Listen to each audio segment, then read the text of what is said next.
자, 그 다음에 36페이지를 보세요. 그러면 권리행사와 의무이행에서 신의성실의 원칙과 권리남용 금지 원칙 나오는데 요거 시험에 잘 나와요. 자, 민법 2조 1항은 뭐라고 되어 있냐면 권리의 행사와 의무의 행은 신의에 따라 성실하게 해야 된다. 그래서 쉽게 해서 신의성실의 원칙. 줄여서 신의칙이라고 하는데 그래서 권리를 행사하는 것도 그렇고 의무를 이행하는 것도 그렇고 신의에 따라 성실하게 해야 된다. 이걸 신의성실의 원칙이라고 하고 이 신의성실의 원칙은 민법 전반에 걸쳐 적용되는 공통적인 원리예요. 당연히 전통적인 원리고 이것은 법원의 직권 조사 사항이에요. 즉 다시 말해서 내가 그건 신의축 위반이에요 주장할 필요 없이 법원이 알아서 판단해요. 강행법규로서 법원이 알아서 판단하고 이것은 민법뿐만 아니라 공법관계뿐만 아니라 사법관계뿐만 아니라 공법관계 우리 법 전체에다 적용되는데 자 예컨대 이런 거죠. 자 권리행사와 의무행은 신의에 따라 성실하게 하라고 했죠. 약간 극단적인 예를 들면 이런 거예요. 내가 친구한테 100만 원 빌려줬어요. 친구가 100만 원 안 갚아. 그럼 돈 갚으라고 요구할 수 있는 권리 있어요 없어요? 있죠. 밤 12시만 되면 전화해. 돈 갚으라고. 그리고 1시간마다 한 번씩 전화해. 그렇죠? 권리행사가 맞아 안 맞아? 맞긴 맞는데 그러면 되겠어요 안 되겠어요? 안 되죠 한마디로 말해서. 그렇죠? 아니면 거꾸로 그냥 이 친구 열받았어. 돈 갚으러 온대 새벽 3시에 10원짜리로 100만 원 만들어서 가져왔어. 그러면 세보래. 의무 이행하는 거 맞아 안 맞아? 맞죠? 근데 그러면 되겠냐 이거죠 한마디로 말해서. 한마디로 극단적으로 얘기했을 때 그게 바로 신의축 위반이라는 거예요. 맞긴 맞는데 그건 너무한 거 아니냐 이거죠 한마디로 말해서. 자, 이 신의축은 크게 3가지 기능을 한다라고 얘기해요. 첫째는 권리 창설적 기능.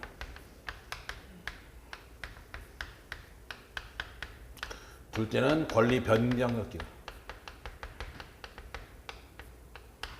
이게 이제 사정명령 원칙인데. 셋째는 권리 소멸적 기능.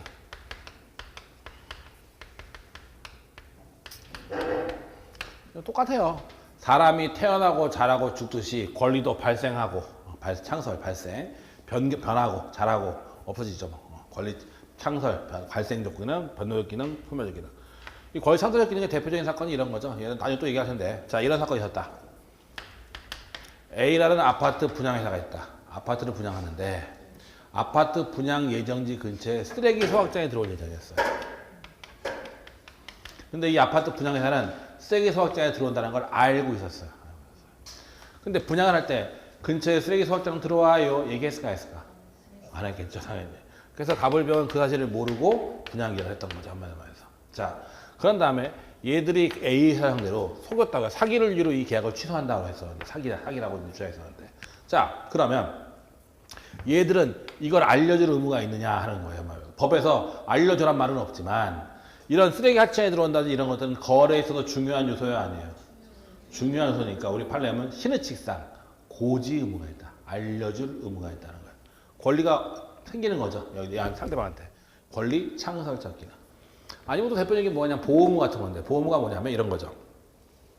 우리 도둑 맞았어요. 나 저기 살아. 도둑 맞았어. 집주인 책임자 안 져. 안 지죠. 아 우리 도둑 맞은 게 집주인 왜 책임져. 근데 내가 여관에 들어갔어요. 호텔에 들어갔어요. 펜션에 들어갔어요.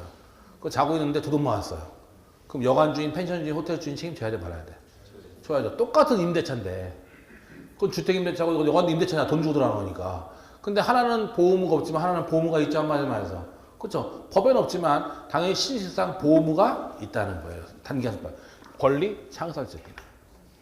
그 다음에 권리 변경적 기능은 법에서 이제 일반적 규정은 없고 여러 가지 개별 규정이 있긴 있는데 뭐가 있냐면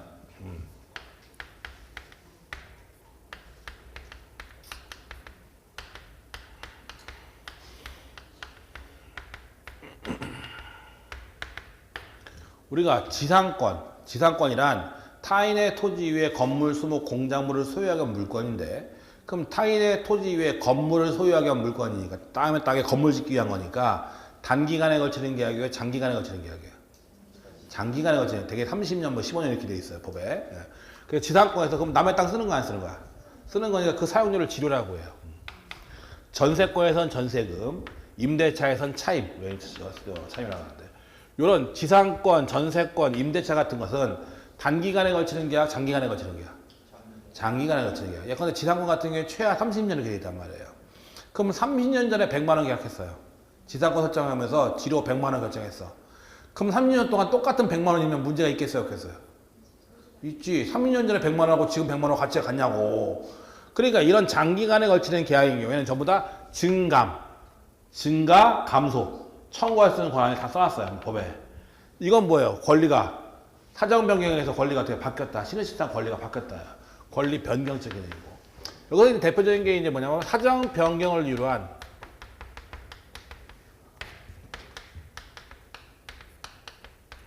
시험에 잘 안 나오던데 요즘에 보니까. 원래 좀 종종 나오는 건데 요즘 요 근래 뜨면 이것도 잘 안 나왔어. 사정 변경을 그러한 해제권과 해지권 이 두 가지가 문제가 되는데 자 잠깐 얘기해 줄게요. 해제와 해지는 전부 다 계약에만 있는 건데 계약 해제는 뭐냐면 계약이 일단 유효하다가 계약을 해제하면 처음으로 돌아갈 소리 없어요. 이거 소급표라고 하는데 취소가 똑같이 생겼어요. 소급해서 보여드리는 게 계약 해제고 해지는 계약이 일단 유효하게 가다가 해지하면 처음부터 보여드리는 게 아니라 장래 향해 없어져요. 장래 향해서 이걸 해지라고 해요. 그래서 아까 차임을 2기 이상 연체하면 임대료 2기 이상 연체하면 어떻게 계약 어떻게 한다 해서 해지 해제하면 처음부터 임대차 계약이 없어지게 되잖아. 장래향이 없어지는 거죠. 그래서 계약을 해지한다라고 되어 있어요. 법에 보면. 그 다음에 계약을 해지할 수 있는 사유는 대표적인 게 채무불이행인데 법정 해제권 발생 원인은 원래 채무불이행이에요. 그래서 고의 또는 과실로 채무를 이행하지 않는 거. 계약은 지켜야 돼요, 말아야 돼요? 지켜야 되는데 계약을 안 지키는 걸 채무불이행이라고 하고 채무불이행의 경우에 계약 해제권이 발생해요. 한마디로 말해서. 그래서 계약 해제권이 발생하는데 자 그러면 문제는 사정 변경을 이루한 계약 해제권을 인정할 수 있느냐 이거예요. 자 보세요. 갑과 을은 갑소의 땅에 대해서 5월 1일 날 1억 원에 매매 계약을 했고 5월 30일 날 돈 주고 저 땅 주기로 계약을 했어요. 문제 있어요, 없어요? 없죠. 근데 5월 15일 날 갑자기 신도시 개발 계획이 터졌어요. 중간에. 그래가지고 땅값이 2억으로 펑 떴어. 순식간에. 주고 싶어, 주기 싫어.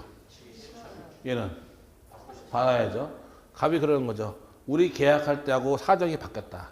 사정 변경을 이유로 나 이 계약 해제할래. 할 수 있느냐 하는 문제 발생해요. 할 수 있을까 없을까? 할 수 없다는 게 판례예요.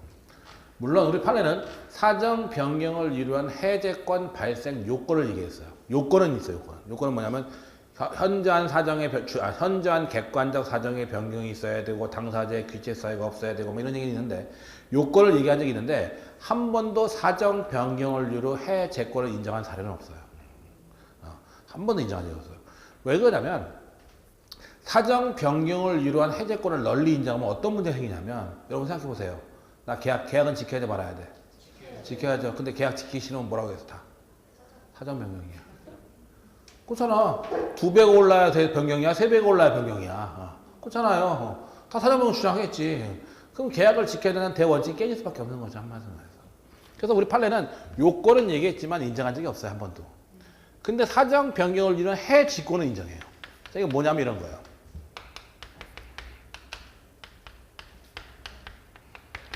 갑은 A 회사의 이사예요. 이사. 중소기업이에요. 중소기업. 그럼 은행에서 중소기업 대출하죠. 중소기업 대출해주면 대개 어떻게 하면 이사들 보고 보증 쓰라고 그래요. 이사들을 보고 뭐라고? 보증 쓰라고. 왜냐하면 중소기업은 자본력이 약하니까 얘 망하면 주식회사잖아. 은행은 돈 회수해 못해. 못하죠. 그러니까 이사한테 개인적으로 보증을 세워버리는 거예요. 그럼 망하면 얘한테 돈 받으면 되니까 한마디로 해서. 그래서 이사들 보고 보증 쓰라고 한다고. 그럼 갑이사는 A 회사 이사죠? 보증 쓰래 회사에서. 써야 돼 말아야 돼? 안 쓰면 나오지 마. 내일부터 나오지 마죠. 이건 근로기준법도 적용 안 받아. 위임계약이니까. 그러니까 내일부터 탕 치우는 거지 뭐. 그럼 끝이니까. 그러니까 3년 보증 섰단 말이에요. 그럼 3년 내에 회사 망하면 같이 이제 물려가는 거지 이제. 근데 불려가 1년밖에 안 된 상황에서 얘가 퇴사한 거야 지금. 그럴 수 있죠. 그럼 이제 회사와 관련이 있어 없어? 없는데 보증기간 아직도 2년 남았지. 그럼 2년 내에 회사 망하면 나도 같이 가는 거지. 회사 관련도 없음에도 불구하고. 그렇잖아요. 그러니까 나는 사정 변경을 이유 이 보증계약을 어떻게 한다? 해지한다. 넣는 것은 가능하다는 게 판례예요. 알겠죠? 먼저 이렇게 돼 있어요. 그다음 저것도 이제 두 가지가 있긴 있는데 그건 나중에 보고 지금 뭐 자세한 건 일단 사정 변경을 위한 해 직권은 인정해요 판례가. 그다음에 권리 소멸적 기능 이것은 이제 실권의 법리인데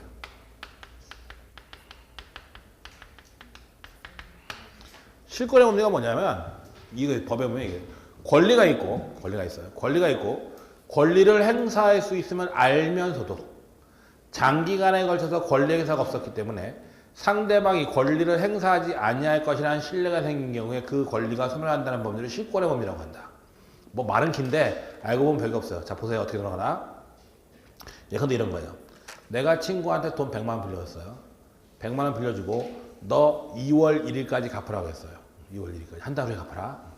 근데 2월 1일이 됐는데 내가 친구 보고 돈 갚으라는 얘기를 안 해요.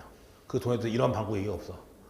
그 상태로 3월 1일, 4월 1일, 5월 1일 계속 지나가서 한 1년 지나가요. 그쵸? 그럼 친구 어떻게 생각하겠어? 내가 얘기가 없어. 어떻게 생각해? 받을 생각이 없났다. 생각할 수밖에 없는 거죠? 그러면 내가 돈 받을 권리 어떻게 한다? 소멸한다. 권리가 있어 없어요? 권리가 있고 권리를 행사할 수 있음을 알면서도 내가 권리를 알면서도 장기간에 걸쳐서 권리 행사가 없었기 때문에 상대방이 권리를 행사하지 아니할 것이라는 신뢰가 생긴 경우에 그 권리가 어떻게 된다? 소멸한다는 법리. 그거 실권의 법리예요. 이것도 신의칙에 근거하는 법리죠. 말해서. 다른 말로 실효의 원칙이라고도 해요. 실효의 원칙이라고. 똑같은 말이에요. 말해서. 이건 그러니까 신의성취 원칙은 아까 사법관계뿐만 아니라 공법에서 얻는다 했죠. 그래서 판례부 이제 공법에서도 보면 그런 게 있는데 나한테 행정처분할 일이 있어요. 행정처분, 영업정지 처분 내릴 일이 있는데 행정청이 영업정지 처분을 내려야 되는데 그걸 알면서도 안 내리는 거야 장기간. 내가 분명히 걸렸는데 그럼 행정처분 내려야 될 거 아니야 영업정지를. 근데 행정청이 그걸 알면서 장기간 안 내리는 거야 나한테 몇 달 지나도록. 그럼 난 어떻게 생각해? 봐주나 없다 생각할 수밖에 없는 거죠. 근데 몇 달 지난 다음에 또 넘겨 때려버린 거야 나한테 영업정지를. 소송지겠잖아. 소송지에서 이겼잖아. 실권의 법리 마찬가지. 행정청도 권리가 있어요 없어요? 있지. 영업정지가 권리가 있음에도 불구하고 장기간 행사하지 않아가지고 상대방이 행사하지 않으니까 실력행위에 권리가 없어진다. 똑같은 적용돼요. 공법과 적용되거든 이건. 그러니까 신의성취 원칙이나 권리남용 원칙은 민법뿐만 아니라 공법으로 적용돼요. 소송에도 똑같아요. 소송도 모든 법리에 다 적용돼요. 우리나라에서 보시면 되죠. 자 아무튼 일단 보자고요. 36페이지 보세요. 보면 권리의 행사와 의무의 행은 신의에 조차 어떻게 하라? 성실하게 해야 된다. 그게 의의고. 이 가로 2번 적용 보면 이거 중요해요. 가끔 시험에 내니까 이거 반가로 2번. 신의칙은 사법 전역에 걸치는 기본 원론 성격을 갖는다. 또한 공법의 영역에서도 적용된다. 신의칙의 적용에 의한 이익조는 통상 예측 가능성과 법적 안정성을 침해할 위험을 내포하므로 그것은 최후의 수단으로서 보충적으로만 적용해야 한다. 돼 있죠? 그거 중요한 거. 자, 일칙은 공법에만 적용된다? 사법에만 적용된다? 맞아 틀려? 사법에만 적용된다? 아니에요. 사법관계, 공법관계 다 적용돼요. 그 다음에 신의칙은 보충적으로 적용돼야 돼요. 신의칙도 그렇고 뒤에 보면 권리남용 금지원칙도 그렇고 최후적 보충적 수단으로만 적용되는 것이지 이걸 먼저 적용하면 안 돼요. 왜냐하면 이것은 신의성실 원칙이나 권리남용 금지 원칙은 이익 형량, 즉 당사자 간의 이익을 갖다 충돌하는 걸 청량하기 위한 거기 때문에 최후적 보충적으로만 적용된다는 거예요. 뒤에 그 얘기가 또 나올 텐데 잠깐 좀 이따 보죠 그건. 그 다음에 밑에 보면 발언가 3번 신의칙의 기능, 권리 창설적 기능, 권리 변경적 기능, 권리 소멸적 기능 나와 있죠. 그 세 가지 나와 있고 신의칙 위반의 효과, 권리 행사가 신의칙에 반하는 경우에 일반적으로 권리의 남용이 되며 권리 행사의 효력은 생기지 않으며 의사표시의 경우에 효력이 발생하지 않는다. 실성실의 원칙이나 권리남용 금지 원칙은 뭐라고요? 강행법규 주의해야 돼요. 강행법규로 그 위반 여부는 당사자의 주장이 없더라도 법원이 어떻게 한다? 직권한다. 이것도 시험에 잘 나와요. 그래서 신의칙이나 권리남용 금지 원칙은 강행법규고 법원 내가 저거 신의칙 위반이에요 주장할 필요 없이 어떻게 한다? 알아서 판단한다라는 거죠. 보시면 되고. 그 다음에 사정명령 원칙 나와 있고 그 다음에 뒷장에 실효의 원칙 나오고 근반은의 법리 나오는데 근반은의 법리와 관련해서 좀 볼까요? 자, 일단 1번 판례부터 보죠. 38페이지 메뉴에 1번 판례부터 잠깐 보여드려야 되고 38페이지 1번 판례. 이른바 사정 변경으로 인한 계약 해제. 38페이지 맨 1번 판례. 변경 해제는 계약 성립 당시, 자, 첫 번째, 당사자가 예견할 수 없었던 현저한 사정 변경. 첫째 뭐예요? 현저한 사정 변경 발생하였고, 그러한 사정의 변경이 해제권을 취득한 당사자에게 뭐예요? 책임 없는 사유. 현저한 사정의 변경이 있고, 두 번째는 뭐가 해서요? 당사자에게 책임을 규칙 사유가 없어야 된다라는 거죠. 어서 계약 내용대로의 구속력을 인정한다면 신의 측의 현저히 반하는 결과가 생기는 경우에 계약 준수 원칙의 예외로서 인정되는 것이고, 그 다음에 여기서 말하는 사정이라 함은 계약의 기초가 되었던 뭐라고요? 객관하죠. 사정을 말하는 것으로서 일방 당사자의 주관적 또는 개인적 사정을 의미하는 것은 아니다. 그것까지만 일단. 그게 이제 요건이에요. 그래서 현저한 사정의 변경이 있어야 되고 당사자의 규칙 사유가 없어야 되고, 이때 사정의 변경은 뭐냐면 객관적 사정, 주관적 사정. 아버지가 돌아가서도 못해요. 이거 아니라는 거죠. 그건 주관적인 거니까. 그래서 가끔 그 사정 변경은 주관적 사정을 포함한다 이렇게 돼버려요. 주관 사정은 얘기 안 하고 뭐만 얘기한다? 객관 사정. 그래서 그건 이제 요건을 얘기한 거야. 사정 변경을 이루한 해제권을 인정하기 위해 요건을 얘기했는데 인정을 안 했어요. 판결에서. 보시면 되죠. 그 다음에 보시면 되고, 그 다음에 실효의 원칙, 금반의 원칙 한번 보면, 금반원. 이건 뭐냐면, 다른 말로 이제 선의 행위와 모순되는 행위 금지. 금반원이 뭐예요? 반대되는 말을 금한다는 얘기죠. 금반원, 반대되는 말을 금한다. 즉 화장실 들어갈 때하고 나올 때하고 그죠? 다르면 안 된다 이 얘기죠. 한마디로 말해서. 자, 판례 하나 볼까요? 2번 판례 39페이지에 2번 판례 보세요. 그러면 근로자가 사직원의 작성 제출이 자신이 아닌 그의 형에 의해 이루어졌음을 이유로 의원 면직의 무효 확인을 구하는 사안에서 근로자의 형이 사직원을 제출하게 된 경위 및 근로자가 아무런 이의 없이 퇴직금을 수령한 점 등 재반 사정에 비춰볼 때 의원 면직일로부터 5년여가 경과한 후에 위와 같은 소를 제기하는 것은 신의 측 내지 금반 원칙에 반하는 것보다 부적법하다. 자, 이 얘기 뭐냐면 갑이 회사 상대로 소송을 제기한 거죠. 소송을 제기했는데 사표는 내가 쓴 게 아니라 우리 형이 썼다. 나 사표 쓴 적 없고 우리 형이 쓴 사표인데 그걸 수리했으니까 이건 무효다라고 주장한 거예요. 말 돼요, 안 돼요? 맞지. 내가 쓴 게 아니라 형이 썼으니까 당연히 무효지. 근데 문제는 뭐냐면 퇴직금을 수령했다는 거지. 중간에 아까 보면. 그럼 형이 쓴 사표였는데 퇴직금을 수령하고 나서 5년 지난 다음에 그거 무효다라고 주장한다는 거죠, 지금. 그럼 퇴직금을 수령했다는 것은 인정하겠다는 거 말겠다는 거야. 인정하겠다는 거니까 했다고 뒤에 딴 소리 하고 있는 거 아니냐. 그러니까 금반 원칙에 반한다라는 거야. 한마디로. 알겠죠? 뭔 얘기인지 보시면 되고. 그 다음에 뒷장 넘어갈까요? 뒷장. 권리남용 금지 원칙. 권리는 뭐라고요? 남용하지 못한다. 권리 남용 금지 원칙이에요. 자, 그러면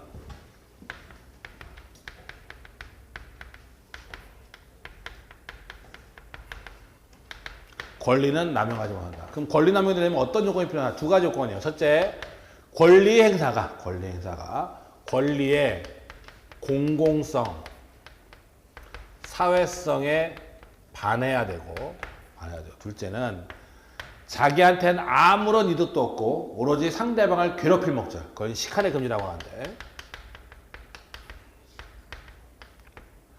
자기한테는 아무런 이득도 없고 오로지 상대방을 괴롭힐 목적이어야 된다는 거예요. 이 두 가지 요건을 갖춰야 된다라는 거예요. 판례. 자, 그럼 간단하게 보면 돼요. 이런 생각이 있었는데 판례 보면 미국에 사는 갑이 있어요. 딸인데 한국에 병든 아버지 을과 남동생 병이 갑 소유의 집에 살고 있는 거야. 한국에서. 얘는 미국 살고. 근데 집은 누구 거야? 갑 거예요. 근데 병든 아버지와 남동생 살고 있는 거죠. 근데 얘네 집이니까 얘들 보고 나가 한 거예요. 권리행사 맞아 안 맞아? 맞죠? 나가야 돼 말아야 돼? 나가야지. 원래 소유자잖아. 소유권에게 나가라면 나가야지. 그쵸? 자, 근데 병든 아버지와 남동생이 갈 데도 없어. 얘들은 나가라고 하는 거야. 되겠어 안 되겠어요? 권리행사가 맞아 안 맞아? 맞는데 반인륜적이죠. 정말. 공공사회에서 반하고. 자, 얘가 만약에 한국에 돌아와야 돼. 살집이 없어 입에 살아야 돼. 그럼 나가라고 해야 돼, 말아야 돼?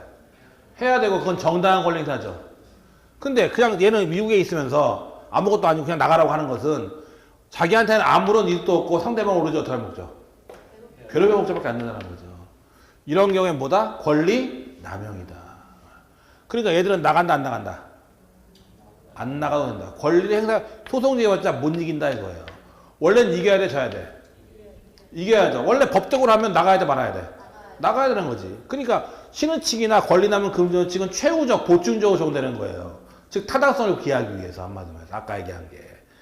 원래대로 법적으로 하면 냉정하게 얘기하면 나가야 되는 거죠, 한마디로 해서. 근데 권리남용 금지원칙에 적용을 받아서 안 나가도 된다라는 게 되는 거예요. 알겠죠, 뭔 얘기인지? 또 아니면 이런 것도 있어요. 보세요. 갑소의 땅이에요. 위에 전신주. 고압 전선이 지나가요. 고압 전선이. 근데 옛날에 고압선 지나갈 때 보상해줬어, 안 해줬어? 내 땅 위로 고압선 지나가잖아요. 그럼 한전에서 보상해줬어, 안 해줬어? 아주 옛날에 안 해줬잖아, 당연히. 해줬어? 안 해줬지? 원래 토지 소유권의 범위는 정당한 이익이 있는 범위는 토지의 상하에 미치게 돼 있어요.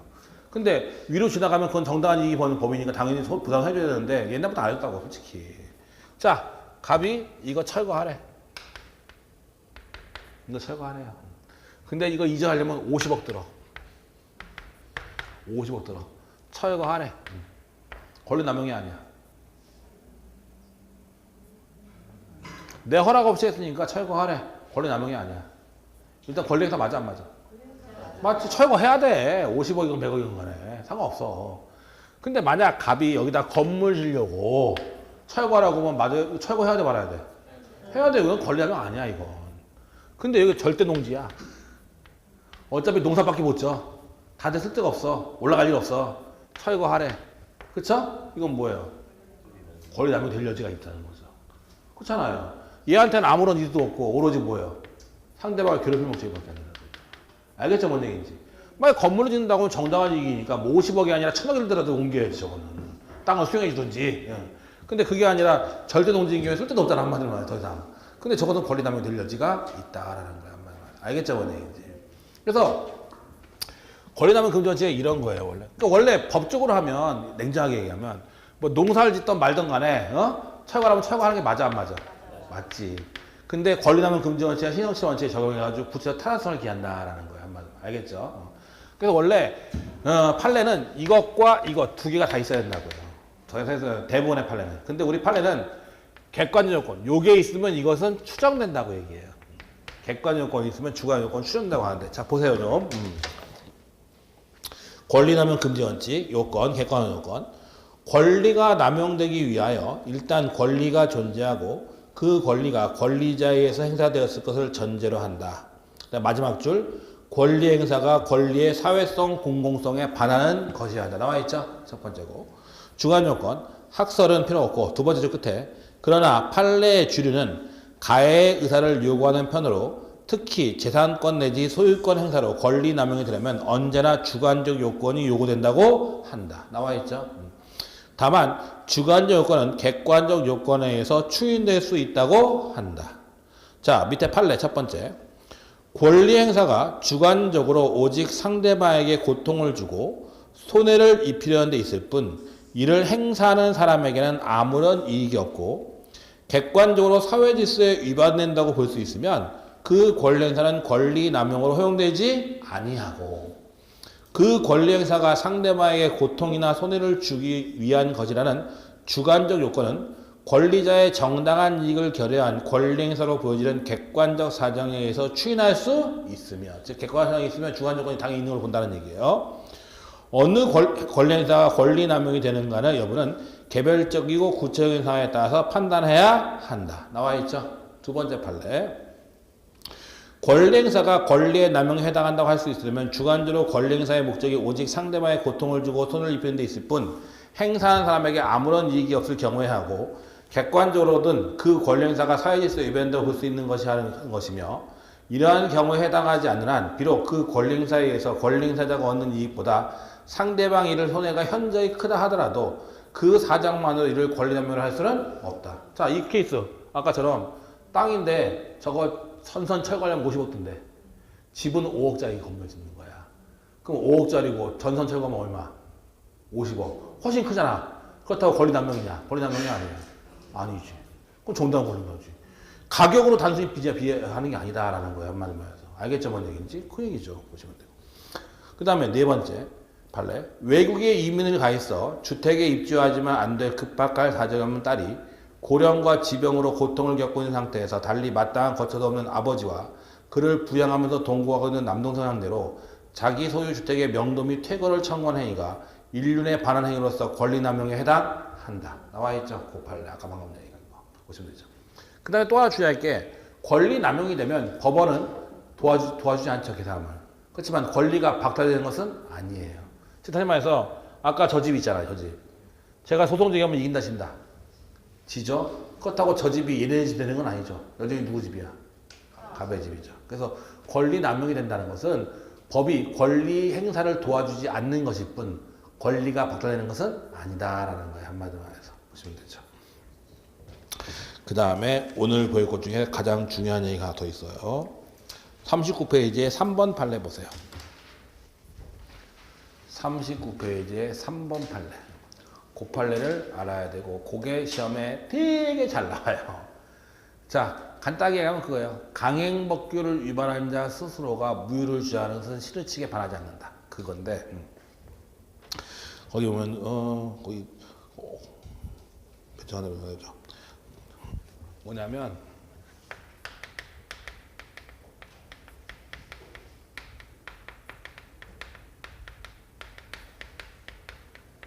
강행법규를 위반한 자 스스로 무효를 주장하는 것.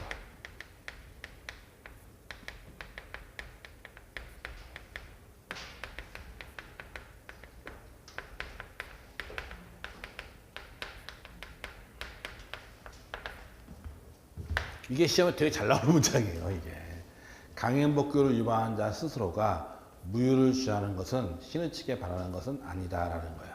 자, 간단한 예부터 먼저 하죠. 고팔레 보기 전에. 고팔레가 원래 종합하는데 우리가 보면 부동산 중개하죠.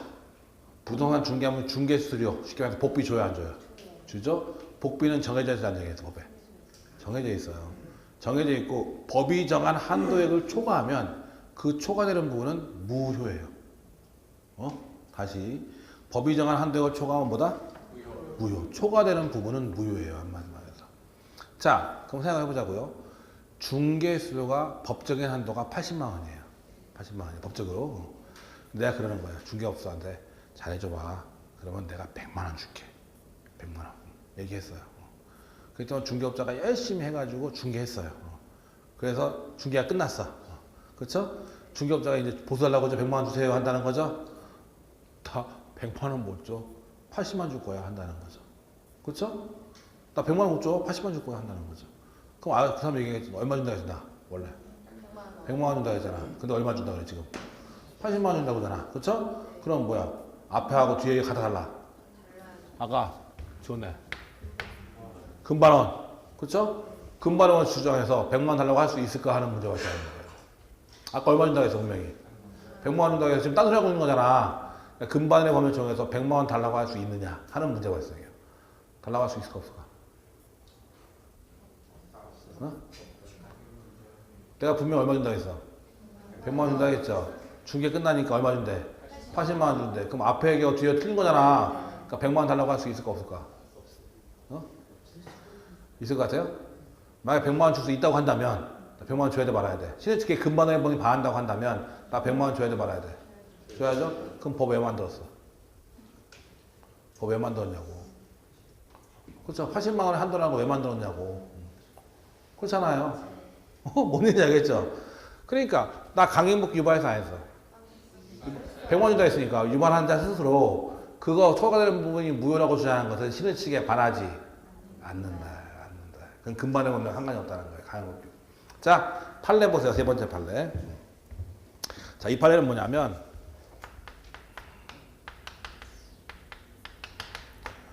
투자회사, 증권회사 같은 데예요. 투자회사나 증권회사가 수익 보장 약정 한번 돼야 안 돼요. 증권회사 같은 데서 수익 보장을 약정하면 돼요, 안 돼요? 안 되지. 왜냐면 증권이 주식이라는 것은 오르락내리락 하는 거 아니에요.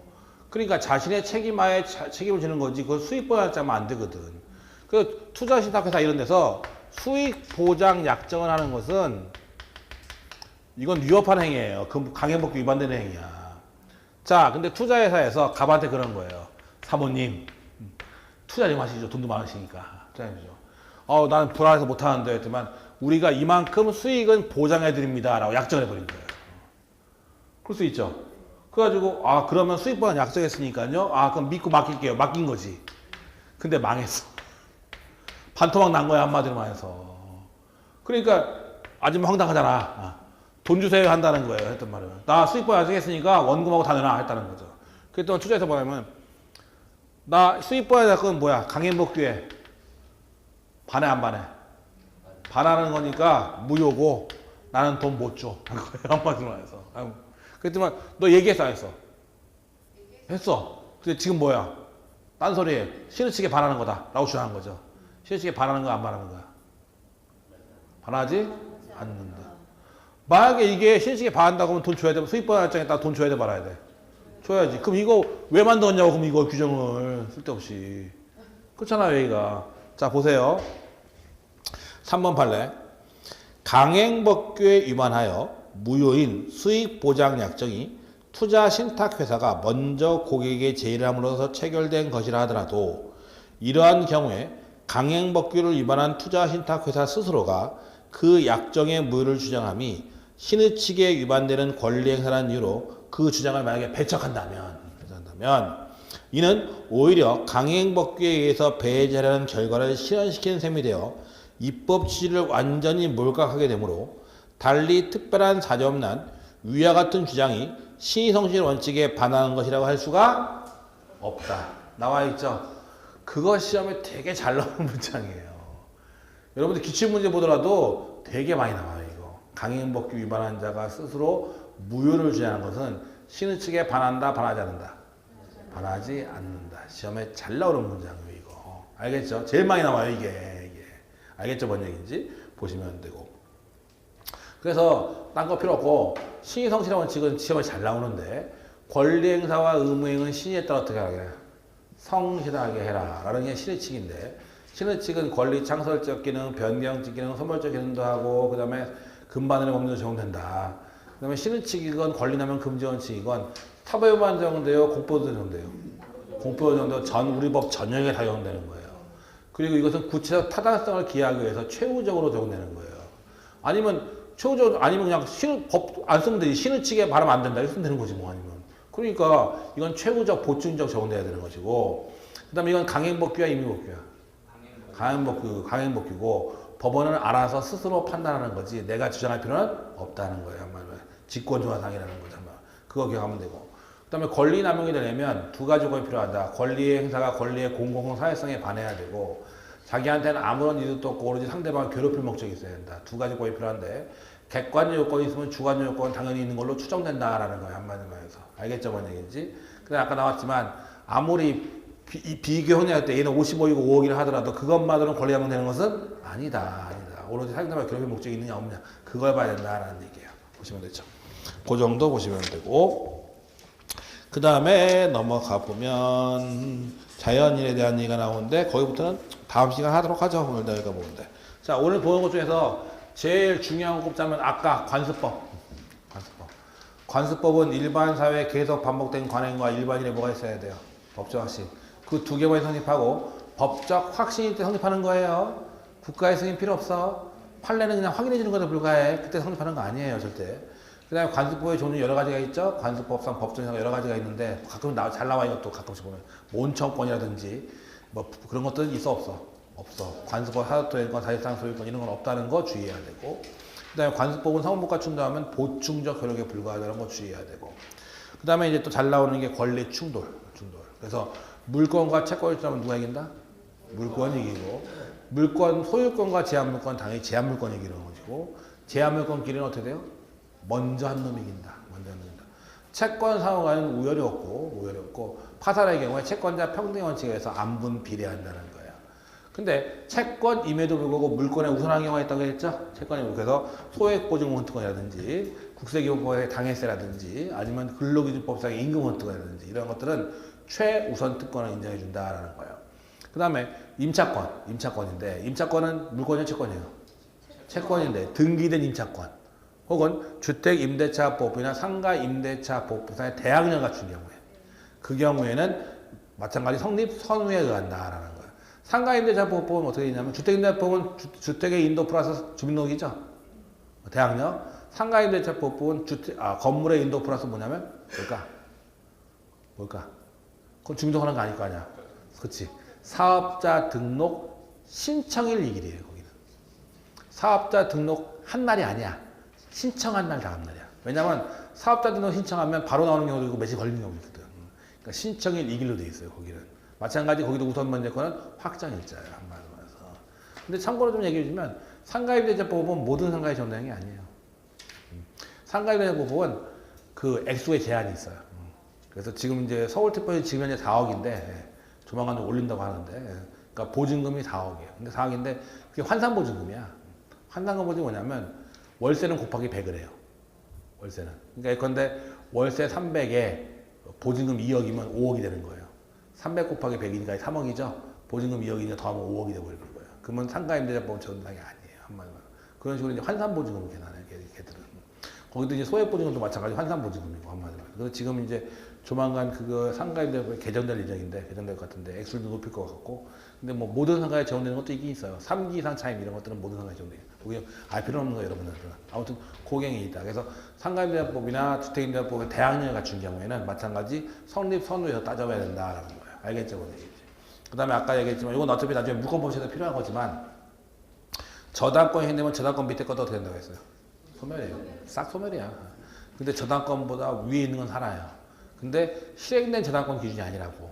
제일 위에 있는 저당권 기준이라고. 그래서 1번, 3번, 5번의 저당권이 있으면 5번 저당권 실행돼도 1번도 같이 실행되기 때문에 싸그리 소멸이에요. 한마디로 해서. 알겠죠? 뭔 얘기인지. 그 정도 하시면 되죠. 그래서 오늘 일단 여기까지 하고 다음 시간에는 자연인부터 보도록 하죠. 예, 다음 시간에 뵙겠습니다.